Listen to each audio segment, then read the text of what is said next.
Hey you guys, it's Britt. Tonight we're here with an update on the not so resilient Jenkins. They were due for court today, and I have a few updates on what happened during this hearing. So we're going to chat. If you're interested, please keep watching.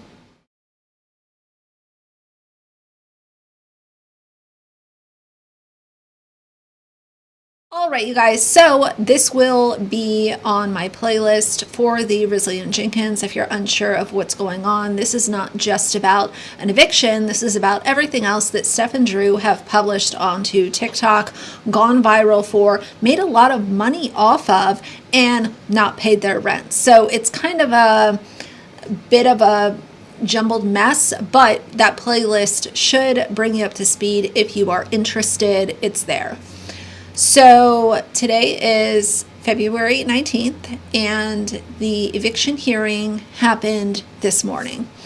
And in that eviction hearing, basically they have until March 16th at 11:59 p.m. to vacate the residence that they are currently all smushed together in. If they are not out by that designated time that the court set forth, then big trouble it is going to be here for Drew, especially because, as a reminder, Stephanie is not on this lease. So all of these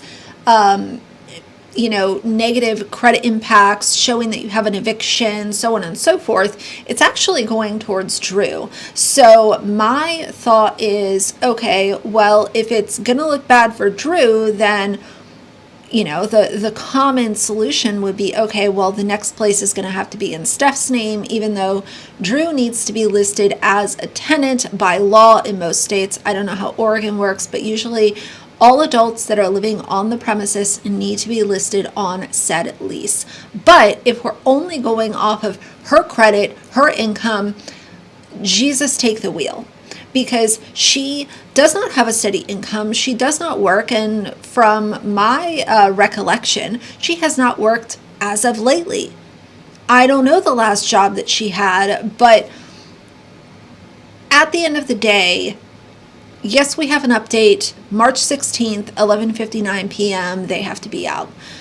But how do I feel about all of this? I feel absolutely devastated for these kids. All of these kids should have never been all smushed into a one-bedroom apartment where they don't even have the bedroom. As we know, Steph and Drew are taking up the bedroom. They did not ask for this. They do not deserve this, and my heart is shattered for them.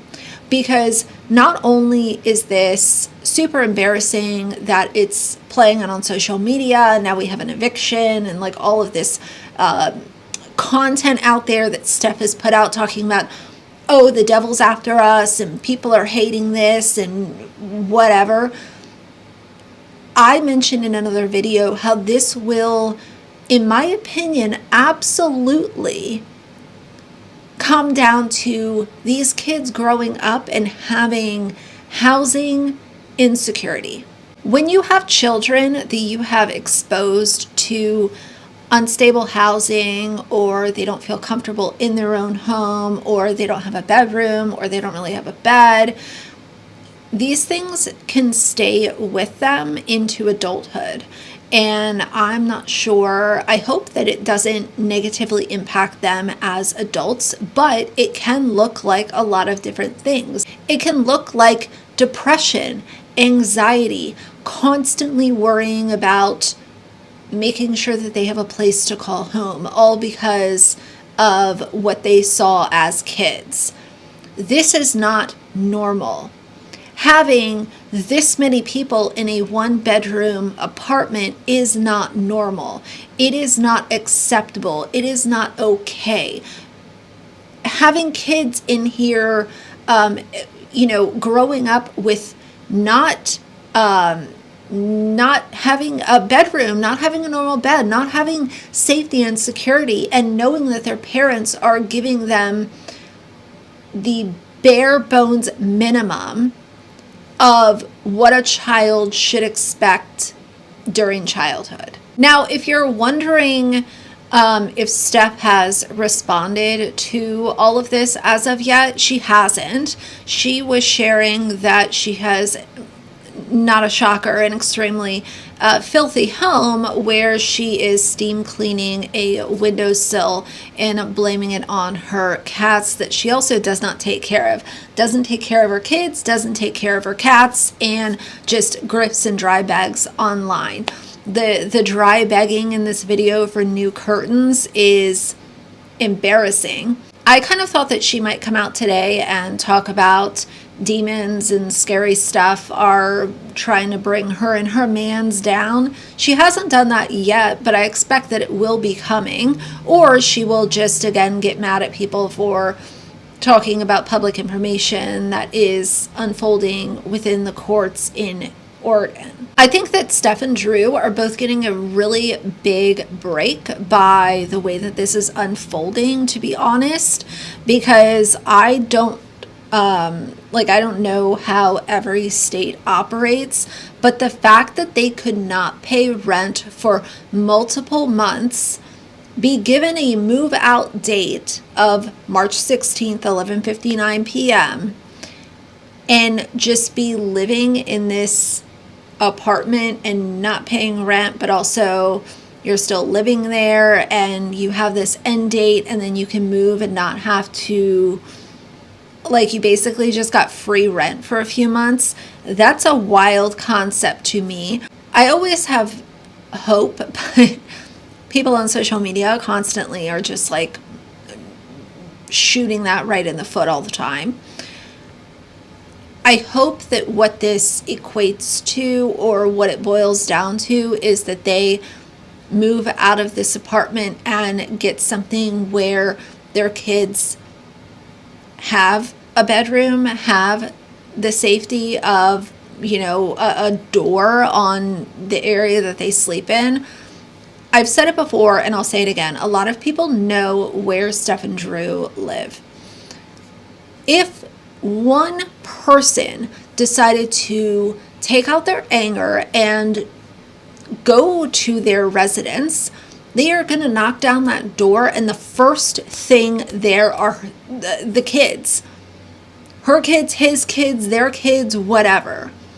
You knock down the door and it's kids while they are safe and secure in their bedroom. That is the problem. And it is enraging, the fact that this has gone on for so long, and here we are, you still won't give the kids the bedroom. But you better guarantee that Drew is comfy and cozy and in his gaming headset 24/7, and Steph is just standing by her mans. What a fucking joke.